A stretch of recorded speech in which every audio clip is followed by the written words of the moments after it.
Hi dear students, welcome to Indian brain YouTube channel. So మనము RS Agarwal bit to బిట్లో profit and loss టాపిక్లో second videos వెళ్తున్నామా. దాంట్లో చూడండి మనం ఇక్కడ వరకు చెప్పుకున్నాం 4 క్వశ్చన్స్ వరకు చెప్పుకున్నాం. Let's go for 5th question. So 5th question ఏంటంటే, ఆల్ఫ్రెడ్ బైస్, మీరు బుక్ ముందర పెట్టుకుంటే చాలా ఈజీ అవుతుందమ్మా, మీకు టైం సేవ్ అవుతుంది. Alfred buys old scooter for 4,700 and spends 800 for its repairs and he sells the scooter for 5,800. His gain percentage is అన్నాడు. Very simple question actually. 4,700 పెట్టి ఒక వెహికల్ కొన్నాడు, మా స్కూటర్ కొన్నాడు. 800 రూపీస్ దానిపైన రిపేర్స్కి పెట్టాడు. ఎప్పుడైనా సరే రిపేర్స్కి పెట్టాడంటే దాని మీనింగ్ ఏంటి? అది కూడా సో ఖర్చు కిందకి వస్తాను, ఇన్వెస్ట్మెంట్ కిందకి వచ్చేస్తాయి. సో లాజికల్గా 4,700కి ప్లస్ ఈ 800 యాడ్ చేస్తే సో మనకి ఎంత వస్తుందో, ఇది 4,700 అనేది ఏంటి జనరల్గా వాటి ఒరిజినల్ ఇన్వెస్ట్మెంట్, దానికి మళ్ళీ 800 యాడ్ చేస్తున్నాం అంటే 5,500 rupees is the original investment, right. అయితే దాన్ని ఎంతకు సేల్ చేస్తున్నాడు మనోడు? ఇంకా ఈ సోల్డ్ ఇట్ ఫర్ 5,800. సో 5,500 కొని 5,800కి అమ్మేస్తున్నాడు అంటే ఇదేంటి 4,700 ఏంటి? So logically the original investment of scooter. 800 is nothing but what extra repairs, అంటే రెండు కలిపి ఇన్వెస్ట్మెంట్ అవుతున్నాయి. అంటే 5,500 ఇన్వెస్ట్మెంట్ అయితే 5,800 అనేది సెల్లింగ్ ప్రైస్ అవుతుంది. అంటే లాజికల్ వాడికి ప్రాఫిట్ వస్తుంది. ఎంత ప్రాఫిట్ వస్తుంది అంటే 300 rupees profit. This 300 rupees should be compared on what? So 5,500. So 300 should be compared on what? 5,500. That can be our answer. So answer can be what? Year 0 zeros get cancel. లేదంటే direct 100 పట్టించుకోకుండా మీరు direct maximum వాల్యూస్కి వెళ్ళిపోతే సరిపోతుంది కదా. So 5 table తీసుకోండి. 5 11 5 6 అంటే 60 times. 60/11 అంటే 5 11 55 కాబట్టి 5/11. So that's why your answer. So 5/11 answer will be 5/11. 5/11 it can be answer. ఇది ఎన్నోది క్వశ్చన్ నెంబర్? ఇది క్వశ్చన్ నెంబర్ వచ్చేసి 5. Question number 5. So let's go for question number 6. ఇప్పుడు క్వశ్చన్ నెంబర్ 6లో ఏం అడుగుతున్నారంటే, so question number 6, a shopkeeper purchase 70 kgs of potatoes for 420 and sold the whole at the rate of 6.5 rupees per kg. So what will be his gain percentage? Question number 6. మా RSR వాళ్ళు question number 6 చూడండి. A shopkeeper purchases 70 kgs of potatoes at 420.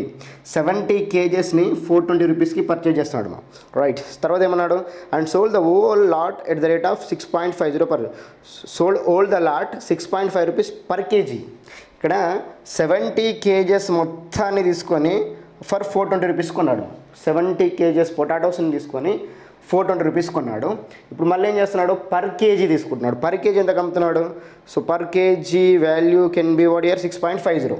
అంటే 1 kgకి ఏమో 6.50 పెట్టి అమ్ముతున్నాడు. అంటే logically మీరు అర్థం చేసుకోవాల్సింది ఇక్కడ 70 kgs మొత్తానికి 420 రూపీస్ అయితే 1 kgకి ఎంత పెట్టి అమ్ముతున్నాడు. అంటే ఇక్కడ మీరు ఫస్ట్ పాయింట్, ఇంకెక్కడ ఎప్పుడు పోయినా సరే, ఇంకెన్ని క్వశ్చన్స్ ఇట్లా వచ్చినా సరే, ఫస్ట్ ఏంటంటే క్వాంటిటీ ఈక్వల్ ఉందో లేదో చూసుకోండి.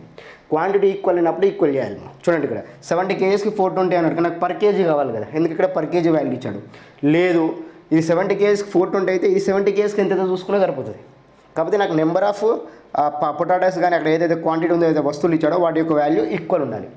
అప్పుడు మాత్రమే మనం ఆన్సర్ కంపేర్ చేయడానికి చాలా ఈజీ ఉంటుంది అనమాట. సో దట్స్ వై 70 kgsకి 420 అయితే 1 kgకి ఎంతో తెలుసుకుందాం ఇక్కడ, రైట్. మా 70 kgsకి 420 అయితే 1 kgకి ఎంతమ్మా? 6 రూపీస్ కదా. సో ఈ 6 రూపీస్ పెట్టి ఒక కేజీ కొంటే 1 kgని 6.5 రూపీస్ చొప్పున అలా ఎన్ని కేజెస్ అని అమ్మొచ్చు. కంపారిజన్ మొత్తం 1 kg తీసుకున్నాను నేను, రైట్. సో 1 kgకి 6 రూపీస్, 1 kgకి 6.5 ఎంత మిగిలింది? 0.5 రూపీస్ లాభం వస్తుంది. దేనిపైన? ఆల్వేస్ ఇన్వెస్ట్మెంట్ 6 రూపీస్ పైన into 100 can be our answer. So 10% ఎంతమ్మా మనకి జనరల్గా? 6కి 10% ఎంత? 0.6. అంటే 10% కంటే తక్కువ ఉండాలి ఆన్సర్, రైట్. మా 6కి 10% ఎంత? 0.6 కదా, కానీ 0.5 ఉంది, అంటే 10% కంటే బిలో. అక్కడ ఉన్న ఆప్షన్స్ బట్టి బెస్ట్ ఆప్షన్ చూడండి ఇక్కడ. ఎన్నది క్వశ్చన్ నెంబర్? ఇది క్వశ్చన్ నెంబర్ 6 మా.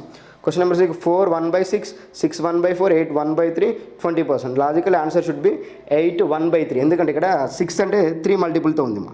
సో లాజికల్లీ 8 1/3, ఎందుకంటే జస్ట్ 10%కి బిలో కదా, రైట్. ఇప్పుడు 6కి 5% ఎంత చెప్పండి మీరు? 10% 0.6, మరి 5% ఎంత? 0.3, అవునా? అంటే 0.3 కంటే ఎక్కువ ఉంది అంటే 5%కి ఎక్కువ ఉండాలి, 10% తక్కువ ఉండాలి. The best one is what here according to the given options. So the best one ఏంటమ్మా? 8 1/3. That will B answer, right. ఇక్కడ 3 మల్టిపుల్ వస్తుంది కాబట్టి లాజికల్గా, okay, right. So did not to waste the time. 8 1/3 is answer.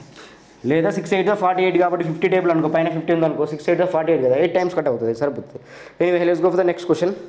Next question ఏంటంటే, Sam purchase 20 dozen of toys at the rate of 375 rupees per dozen. ఇది చాలా important మా. Sam purchase 20 dozen of toys, అంటే 20 dozen టాయ్స్ని 375 rupees per dozen చొప్పున purchase చేశారంట. 375 rupees per dozen. అలా ఎన్ని టాయ్స్ని 20 డజన్ టాయ్స్ని 375 రూపీస్ పర్ డజన్. ఎస్, ఇది చాలా ఇంపార్టెంట్. పర్ డజన్కి 375 రూపీస్ పెట్టిండు. Okay fine. తర్వాత ఏమన్నాడు క్వశ్చన్ నెంబర్ 7. సో నెక్స్ట్ ఏంటంటే sample he had sold each one of them at the rate of 33. ఇది చాలా ఇంపార్టెంట్. ఈ sold each one of them at the rate of 33 rupees. Each one అంటే ఒక్కొక్క పీస్ని వాడు ఏం చేశాడంటే ఒక్కొక్క పీస్ని 33 రూపీస్కి అమ్ముతున్నాడు. నేనేం చెప్పాను ఇక్కడ, మళ్ళీ అర్థం చేసుకోవాలి మీరు. ఏం చెప్పాను నేను ఇక్కడ, క్వాంటిటీ సేమ్ ఉండాలి. 20 డజన్ కొన్నాడు. పర్ డజన్కి ఎంత పెట్టాడు, 375. డజన్ అంటే ఎంతమ్మా, 12. మరి ఇక్కడ 12 ఆర్టికల్స్కి 375 రూపీస్ పెట్టుకొని ఈచ్ ఆర్టికల్కి 33 రూపీస్ పెట్టి అమ్ముతున్నాడు. అక్కడ 12 ఆర్టికల్స్ కంపారిజన్ ఉంది, మళ్ళీ మొత్తం 20 డజన్ ఇచ్చాడు. ఈ 20 డజన్ అనేది ఫేక్, ఎందుకంటే మనం పర్సంటేజ్ అనుకుంటున్నాం కాబట్టి డజన్ వాల్యూస్తో పని లేదు మనకి. ఎన్ని డజన్స్ కొనడం, పర్ డజన్ కాస్ట్ ఎంత పడుతుంది అనేది పాయింట్ ఇక్కడ. పర్ డజన్కి 375 రూపీస్ అంటే 12 బనానాస్కి లేదా 12 టాయ్స్కి 375 రూపీస్. మరి అలాంటప్పుడు 33 అనేది ఈచ్ టాయ్ కదా, నాకు ఈచ్ టాయ్ది కాదు. అక్కడ 12 టాయ్స్ ఇచ్చాడు కాబట్టి నాకు 12 టాయ్స్ది కావాలి. అంటే ఇక్కడ ఇన్వెస్ట్మెంట్ 375 అనేది 12 టాయ్స్కి. నేను ఇక్కడ తీసుకోవాల్సిన నెంబర్ ఆఫ్ టాయ్స్ ఈక్వల్ అని చెప్పా. ఎస్, ఇక్కడ 12 టాయ్స్కి ఇచ్చాడు. ఇక్కడ 12 టాయ్స్ తీసుకోవాలి. నాకు ఈచ్ వన్ ఆర్టికల్ ఉంది, దట్స్ 5 × 12 చేస్తే సరిపోతుంది కదా. ఎస్, అప్పుడేంది అక్కడ ఇన్వెస్ట్మెంట్ తెలిసిపోయింది 12స్కి, ఇక్కడ ఇన్వెస్ట్మెంట్ సెల్లింగ్ ప్రైస్ తెలిసిపోయింది 12 టాయ్స్కి. Right, that's it. అప్పుడు 33 12 33 10 330, 33 2 66, 330 + 66 కూడా 396. మళ్ళీ 33 10 330, 33 2 66, 330కి 6 యాడ్ చేస్తే 396. ఈ 396 అనేది ఏంది, సెల్లింగ్ ప్రైస్. ఎన్ని ఆర్టికల్స్కి, 12 ఆర్టికల్స్కి. ఇది ఎన్ని ఆర్టికల్స్కి, 12 ఆర్టికల్స్కి. 12 ఆర్టికల్స్కి ఇన్వెస్ట్మెంట్ 375, 12 ఆర్టికల్స్కి selling price 396. So logically profit, how much profit is just take the difference, that's it. Right. So 6 - 5 will be 1 rupee, 9 - 7 will be 21 rupees profit. This 21 rupees should be compared on what, that's very important. 21 rupees ఎక్కడ compare చేయాలి, original investment. The investment is what 375 rupees, right. 375 × 100 can be our direct answer. So if you want, you can go for the general calculation, or else 375 కాబట్టి 10% 37.5, 10%కి below ఉండాలి. But ఇక్కడ ఉన్న options చాలా important. ఇక్కడ ఏమేమి options ఇచ్చాడు, question number 7 కదా. 3.5, 4.5, 5.6, 6.5, none of this. So none of this option is good. Let's go for the calculation directly. Let's check 3 table. 3 7s, ఇంకా 3లో కట్ అవుతుంది చూడండి. 7 + 5 + 3 టేబుల్లో కట్ అయిపోతుంది. Right. 3 7s, next 3 1s, 2s, 5s, 125. Now you can cancel with the 25 table, right? 25 4s, 25 5s, 7 4s, 28/5. అప్పుడు 28/5 is nothing but ఎన్నిసార్లు cut అవుతుంది మనకు, 25 times అంటే 5 5s 25, అవునా. బట్ 5 6 ఏమైతే 30, అంటే 5 5s 25, 5 6s 30. కాబట్టి ఆన్సర్ 5కి 6కి మధ్యలో ఉండాలి. The best one is what ఇక్కడ మనకి ఇచ్చాడు ఆల్రెడీ. 5కి 6కి మధ్యలో ఏముంది, 5.6 is correct. That's it. So answer will be 5.6. That can be our answer. Or else నువ్వు డైరెక్ట్లీ మీరు ఇంటూ 2 బై 2 చేసినా ఓకే కదా. 28 ఇంటూ 2 బై 2 చేసినాం అనుకో, 28 56 అవుతుంది, బై 10 అవుతుంది, అంటే 5.6 అవుతుంది. Simple, right. So make it simple.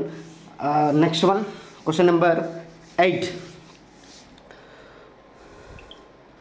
Question number 8 వచ్చేసి 100 oranges are bought at the rate of 350. 100 oranges are bought at the rate of 350. 100 oranges మొత్తాన్ని ఇక్కడ పర్ డజన్ అంటలేడు మా, 100 ఆరెంజెస్ మొత్తాన్ని 350 రూపీస్కి అనుకున్నాడు. And sold the rate of 48 rupees per dozen. And sold at the rate of 48 rupees per dozen అంటే per డజన్కి 48 rupees పెట్టి అమ్మాడు. ఇది ఒక కాన్సెప్ట్, రైట్. అంటే ఇచ్చేటప్పుడు 100 ఆరెంజెస్తో కంపేర్ ఇచ్చాడు, అమ్మేటప్పుడు మాత్రం 48 పీసెస్ ఇచ్చాడు పర్ డజన్ లాగా.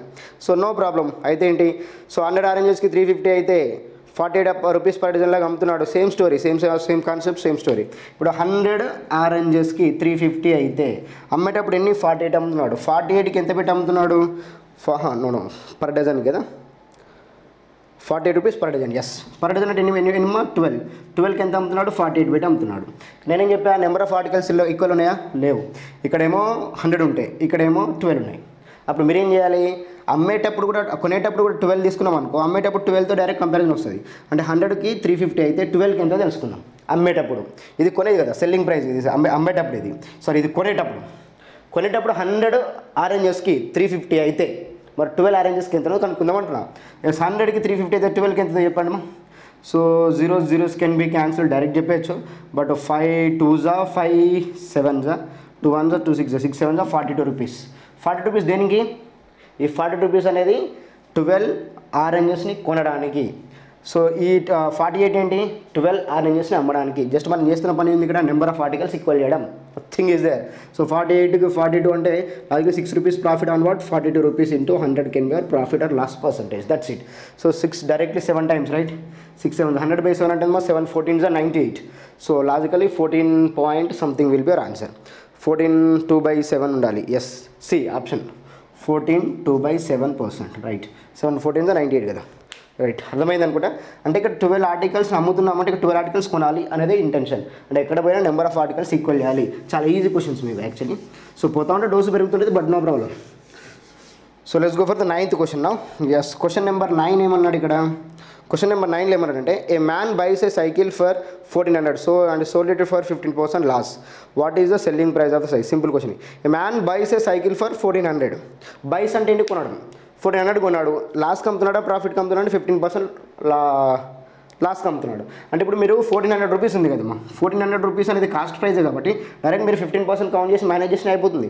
10% 140, 5% 70, 140 + 70 విల్ బి వాట్ 210. 210 మేనేజ్ చేసి వచ్చేది ఆన్సర్ డైరెక్ట్లీ. ఎందుకంటే ఇది కాస్ట్ ప్రైస్ కాబట్టి, ఇన్వెస్ట్మెంట్ కాబట్టి. ఎప్పుడైతే మనకి ఇన్వెస్ట్మెంట్ ఉంటే డైరెక్ట్ 15% కౌంట్ చేసి మేనేజ్ చేస్తే సరిపోతుంది, రైట్? ఆర్ఎల్స్ అలా కాకుండా మనకు 100% కాన్సెప్ట్ ఉంది కదా. ఇప్పుడు ఇన్వెస్ట్మెంట్ ఎంత 1400, అది ఎలా తీసుకోవాలి మనం? 100% లాగా తీసుకోవాలి. 100% 1400 అయితే నాకు 15% లాస్ అయింది అంటే 100% కంటే తక్కువ అమ్ముతున్నాడు. ఎంత లాస్ అయింది? 15% లాస్ ఉంది. లాజికల్గా 85%కి అమ్మాలి. 100% 1400 అయితే 85% ఎంత? This can be our story. So 0 zeros get cancel, 85 14s that will be direct answer. లేదంటే ఈ 14 మీరు ఏమనుకోవచ్చు, దీన్ని 7 × 2 అనుకోవచ్చా? 85 2s చేస్తే మనకి ఈజీ అవుతుంది. 85 2s 170, 17 7s will be our answer, right? అలా చేయొచ్చు. లేదా డైరెక్ట్ మీరు 15% మైనస్ చేసినా ఓకే. సో మీకు ఏది కంఫర్ట్ ఉంటుంది, ఇలా మీరు మల్టిప్లై చేయగలుగుతాము అంటే చేయండి మనం. ఇప్పుడు ఎందుకంటే 85 2s 170 కదా, 170ని 17 times అంటే 17 7s 7 times 17 7s అంటే ఇప్పుడు 170 × 7 ఇది మైండ్లో రావాలి.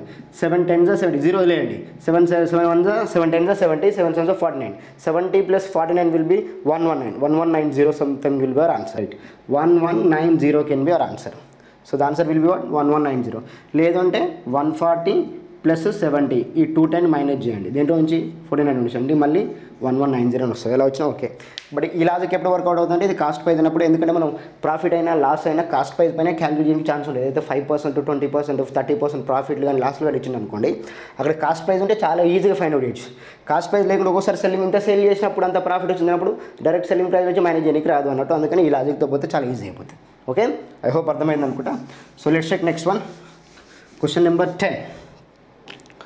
క్వశ్చన్ నెంబర్ 10 వచ్చేసి A sells an article which costs him 400 to B at a profit of 20%. B then sells to C, making profit of 10% on the price. He paid to A. How much does C on the price he paid to A? Okay. How much does C pay B అంటాం? ఏం లేదు మా. A sells an article which costs 400 to B. దాని యొక్క cost ఎంత 400 ఒక ఆర్టికల్ది. ఏ అనేవాడు బీకి అమ్ముతున్నాడు. ఎంత ప్రాఫిట్ వేసుకుని అమ్ముతున్నాడు? 20% ప్రాఫిట్ వేసుకుని అమ్ముతున్నాడు. B then sells it to C, making a profit of 10% on the price you had to pay. ఏం లేదు, ఏ బీకి 20% ప్రాఫిట్ వేసుకుని అమ్మితే బి ఏం చేసినా 10% ప్రాఫిట్ వేసుకుని సికి అమ్మాడు. అయితే ఫైనల్ ఏమడుగుతున్నాడు క్వశ్చన్ ఇక్కడ? So how much does C pay B అంటే బీకి లాస్ట్కు సి అనేవాడు బి దగ్గర నుంచే కొన్నాడు కాబట్టి సికి ఎంత ప్రాఫిట్ అని అడుగుతున్నాడు. అంతే, సి ఎంత పెట్టుకున్నాడు అని అడుగుతున్నాడు, రైట్? ఇప్పుడు మీరేం చేస్తారు, ఇక్కడ ఎంతమంది ఉన్నారు? A B C. ఏ నుంచి బీకి వెళ్ళింది చూడండి మా, ఏ నుంచి బీకి వెళ్ళింది, బి నుంచి సికి వెళ్ళింది. ఏ నుంచి బీకి 20% ప్రాఫిట్తో వెళ్ళింది, రైట్? బి నుంచి సికి 10% ప్రాఫిట్తో వెళ్ళింది. అసలు ఏ దగ్గర ఉండే కాస్ట్ ఎంత 400 రూపీస్ అంటే 400 రూపీస్ 20% ప్రాఫిట్తో వెళ్ళింది. మళ్ళీ అక్కడ నుంచి 10% ప్రాఫిట్తో సికి వెళ్ళాలి. అయితే మీరు బాగా అర్థం చేసుకోవాల్సిన పాయింట్ ఏంటంటే ఏ నుంచి బీకి అమ్మినప్పుడు అక్కడ ఒక ట్రాన్సాక్షన్ అయింది. ఒక ట్రాన్సాక్షన్ అయిపోయింది కంప్లీట్గా. అంటే 400కి 20% ఇది కాస్ట్ ప్రైస్. చెప్పాను కదా ఇందాక చెప్పిన లాజిక్ ప్రకారంగా కాస్ట్ ప్రైస్ అయితే డైరెక్ట్ 20% ప్రాఫిట్ వచ్చిన లాస్ వచ్చిన మైనస్ కానీ ప్లస్ కానీ చేసుకోవచ్చు అని చెప్పాను, రైట్? అప్పుడు 400కి 20% అంటే ఎంత? 40 + 40 80 రూపీస్. అంటే ఎంత కమ్మాడు మా బీకి? 480 రూపీస్కి అమ్మాడు. ఇప్పుడు ఈ ట్రాన్సాక్షన్ అయిపోయిందా లేదా? మళ్ళీ 400కి 20% 80 400కి యాడ్ చేసి అమ్మాలి, ఎందుకంటే ప్రాఫిట్ కాబట్టి 480 అయింది. గుడ్, ఇక్కడ వరకు క్లారిటీ ఉంది. మళ్ళీ ఇక్కడ నుంచి బి నుంచి సి చూసుకున్నప్పుడు ఇంకా ఈ 400తో పని లేదు, ఎందుకంటే బి పెట్టిన ఇన్వెస్ట్మెంట్ ఇది అవుతుంది. ఏ పెట్టిన ఇన్వెస్ట్మెంట్ 400 అయితే బి కొన్నది 480కి, అంటే వాడి ఇన్వెస్ట్మెంట్ 480 అన్నట్టే కదా బీకి. బి మళ్ళీ సికి అమ్మాలంటే వాడు ఇన్వెస్ట్మెంట్ 480 పైన కంపేర్ చేసుకుంటాడు. ఆ 400తో పని లేదు, పాయింట్ అర్థమైంది అనుకుంటా. అప్పుడు 480కి 10% యాడ్ చేయాలి కాబట్టి 480కి 10% ఎంత 48 రూపీస్. ఈ 48 రూపీస్ యాడ్ చేసి 480కి 10% 48 రూపీస్ యాడ్ చేసి సికి అమ్ముతాడు. అంటే ఇప్పుడు సి ఎంత కొంటున్నట్టు, ఈ 480కి ప్లస్ 48 యాడ్ చేస్తే 528 రూపీస్కి కొంటున్నట్టు. That's it. అంటే సి పే చేయాల్సిన అమౌంట్ ఎంత బీకి 528 రూపీస్. ఇలా చేయొచ్చు కాస్ట్ ప్రైస్ కాబట్టి. ఇలా కాకుండా డైరెక్ట్ ఇంకో స్టెప్ కూడా చేయొచ్చు. ఎట్లా అంటే సక్సెసివ్ ఇంక్రిమెంట్ అన్నట్టు. సక్సెసివ్ ఇంక్రిమెంట్ అంటే ఏంటంటే ఇప్పుడు నాకు 400 రూపీస్ ఉంది, అది ఎవరి దగ్గరికి వెళ్ళాలి, బి దగ్గరికి వెళ్ళాలి. 20% ఇంక్రిమెంట్ అయిపోవాలి కదా. ఒక నెంబర్ని సడన్గా 20% పెంచితే ఏమైతే అని చెప్పుకున్నాం, 120% అవుతుంది అనుకున్నాం. అంటే 400 కాస్ట్ ఏమవుతుంది 120% అవుతుంది. ఎక్కడ పోయడానికి, బీకి పోవడానికి. అంటే 400 అనేది 120% అయింది బీకి పోవడానికి. మళ్ళీ బీ నుంచి ఎక్కడ పోవాలి, సికి పోవాలి. అప్పుడు మళ్ళీ 10% ఇంక్రిమెంట్ జరగాలి. అంటే ప్రీవియస్ వాల్యూ మళ్ళీ 10% ఇంక్రిమెంట్ జరగాలి. అంటే మళ్ళీ 110% వర్త్ అవుతుంది. అంటే ఇది సి దగ్గరికి వచ్చినప్పుడు. అంటే సి ఇంత అమౌంట్ పే చేస్తున్నాడు. ఏ 400 పెట్టి కొన్నాడు, బి 400కి 120% ఆఫ్ 100 కొన్నాడు, మళ్ళీ సి ఈ 400కి 120% ఆఫ్ 110% వర్త్ పెట్టి కొన్నాడు. రైట్. ఇది ఏ దగ్గర, ఇది బి దగ్గర, ఇది సి దగ్గర. రైట్. అంటే ప్రతిసారి ఇంక్రిమెంట్ అవుతుంది కదా సక్సెసివ్గా. ఈ లాజిక్తో వెళ్తే ఈజీ అయిపోతుంది calculation. 0 zeros get cancel, 0 zeros get cancel, 12 into 11 into 4 that can be answer. So మీరు ఎప్పుడైనా ఇలాంటి సిచ్యువేషన్ ఉన్నప్పుడు ఏం చేస్తారంటే సరే ఇట్లా చేసినా okay what ever. So let's take 11 12 will be very easy right. 132 into 4 times same 528. ఎలా అయినా ఓకే కదా. So answer will B 528. లేదు అంటే 4 12 48, 48 11 times, 48 10 times plus 48 1 time, 48 10 times 480, 48 1 time 48 extra. So లాజికల్గా 528. Is it clear? ఇది ఎవరు పే చేస్తారు, C pay చేస్తారు అనమాట. ఈ 2000 చెప్పాను. అంటే ఇలా ఫాస్ట్గా ఎక్కడ క్యాలిక్యులేషన్ ఆగకుండా తొందరగా చేయగలిగితే మీరు ఎక్కువ క్వశ్చన్స్ సాల్వ్ చేయగలుగుతారు. దట్టు మీ ఐక్యూ లెవెల్స్ పెరుగుతాయి. రైట్. సో నెక్స్ట్ వచ్చేసి question number 11 right. Yes, question number 11. ఒకసారి క్వశ్చన్ నెంబర్ 11 చూడండి. Peter purchased a machine of 80,000, spend 5,000 on repairs. మళ్ళీ చెప్తున్నా, స్పెండ్ 5,000 ఆన్ రిపేర్స్ అంటే యాడ్ఎస్డీస్ అది ఇన్వెస్ట్మెంట్లోకి వెళ్ళిపోతుంది. రైట్. వాడు పెట్టింది 80,000 అయితే మళ్ళీ 5,000 అది రిపేర్స్ పెట్టాడు, అది కూడా ఇన్వెస్ట్మెంట్లోకి వెళ్ళిపోతుంది. అండ్ 1,000 ఆన్ ట్రాన్స్పోర్ట్కి మళ్ళీ 1,000 పెట్టాడు, అంటే అది కూడా ఇన్వెస్ట్మెంట్కి వెళ్ళిపోయింది. Right. And sold with 25% profit. Then what price did he sell, అంటే సెల్లింగ్ ప్రైస్ ఏందని అడుగుతున్నాడు. ఒకసారి మళ్ళీ ఇన్వెస్ట్మెంట్ చెప్పండి. 80,000 పెట్టాడు, 80,000 పెట్టాడు. మళ్ళీ ఎంత పెట్టాడు, 5,000 వచ్చేసి రిపేర్స్కి పెట్టాడు. రైట్. తర్వాత 1,000 వచ్చేసి ట్రాన్స్పోర్ట్కి పెట్టాడు. ఇదంతా ఇన్వెస్ట్మెంటే కదా మరి. అంటే ఒరిజినల్ ప్రైస్ ఎంత ఉండాలి, ఇదంతా ఇన్వెస్ట్మెంట్ అయింది వాడికి. ఇప్పుడు ఒక ఆర్టికల్ రెడీ అయింది అన్నట్టు, ఒక మిషన్ రెడీ అయింది. ఇప్పుడు దీని మొత్తం మీద ఒక 25% యాడ్ చేసుకొని అమ్మేస్తే సరిపోతుంది. అంటే దీని మొత్తాన్ని యాడ్ చేసి 25% యాడ్ చేసుకొని అమ్మేస్తే అయిపోతుంది. అంటే ఇది మొత్తం ఇన్వెస్ట్మెంటే కదా, కాస్ట్ ప్రైజే కదా. ఇది కాస్ట్ ప్రైజ్ అన్నప్పుడు నేను చెప్పా డైరెక్ట్ మీరు 25% దీని మొత్తం మీద ఇంక్రీజ్ చేసి అమ్మేస్తే సరిపోతుందని చెప్పే కదా. అంటే రెండు రకాలుగా ఉంది. ఎట్లా 80,000 అంటే 86,000 can be taken as what 100% value. 100% value 86,000 అయితే నేను 25% ప్రాఫిట్ వేసుకొని అమ్మాలి కాబట్టి ఆ నెంబర్ని 125% ఇంక్రిమెంట్ చేయాలి ఇప్పుడు నేను. అంతే కదా, 25% పెంచాలి కాబట్టి 125% వరకు కమిషన్. ఇలా చేయొచ్చు. లేదా దీనిపైన 25%, దీనిపైన 25%, దీనిపైన 25% యాడ్ చేసుకుని సరిపోతుంది. మీకు ఒకటి తెలుసు అనుకుంటా లాజిక్. 25% అంటే ఏందమ్మా, ఒక నెంబర్లో 1/4 అవునా. అప్పుడు దీంట్లో 1/4 ఎంత, దాంట్లో ఫోర్త్ పార్ట్ చెప్పండి. దీంట్లో హాఫ్ అయితే 40, ఫోర్త్ అయితే 20, అదొక 20,000. చూడండి, అంటే ఇంకో వే చెప్తున్నది, మైండ్లో చేయాల్సినది. దీంట్లో 20,000 వస్తుంది, దీంట్లోకి ఇంకో 20%, ఇంకో 25%, ఇంకో దీంట్లో కూడా ఎంత వస్తుంది, 5,000కి హాఫ్ 2,500, మళ్ళీ దాంట్లో 1,250 రూపీస్ వస్తుంది. దీంట్లోంచి 1,250 రూపీస్, మళ్ళీ ఈ 1,000 కూడా హాఫ్ కాబట్టి 2,000కి 250 రూపీస్ వస్తుంది. అంతేనా. Yes, 250 rupees. 1,250, 250 ప్లస్ 20,000 ఇవన్నీ వేసుకొని అమ్మేస్తే వచ్చేదే సెల్లింగ్ ప్రైస్. అంటే ఇది ఎక్స్ట్రా యాడ్ చేయాలన్నట్టు, ఈ మొత్తం వాల్యూ దీనికి ఎక్స్ట్రా యాడ్ చేయాలి. అంటే ఇట్లా చేసినా ఓకే, డైరెక్ట్ ఈ స్టెప్లో వేసినా ఓకే. మన కింద అన్ని వేసి చెప్తున్నాను. అలా వెళ్ళొచ్చు, ఇలా వెళ్ళొచ్చు, మీ ఇష్టం వెళ్ళచ్చు. ఎందుకంటే మొత్తం ఇన్వెస్ట్మెంట్ కాబట్టి దీనిపైన 25%, దీనిపైన 25%, దీనిపైన 25%, ఈ వాల్యూస్ ఇవన్నీ 80,000, ఈ మొత్తం వాల్యూ 86,000కి యాడ్ చేసుకొని అమ్మేస్తే సరిపోతుంది. అలా అప్పుడు ఇవ్వండి. ఇక 1250 ప్లస్ 250 is what 1,500, 21,500ని 86,000కి యాడ్ చేసుకుని సరిపోతుంది. అంటే 87 ప్లస్ 20,000 అంటే 1,07,500. Yes, 1,07,500 rupees can be answer. మీరు ఇలా క్యాలిక్యులేట్ చేసిన same story, same concept. Okay, ఏదైనా okay, make it simple, don't make it as complicate. So this is question number 11. Now let's go for question number 2.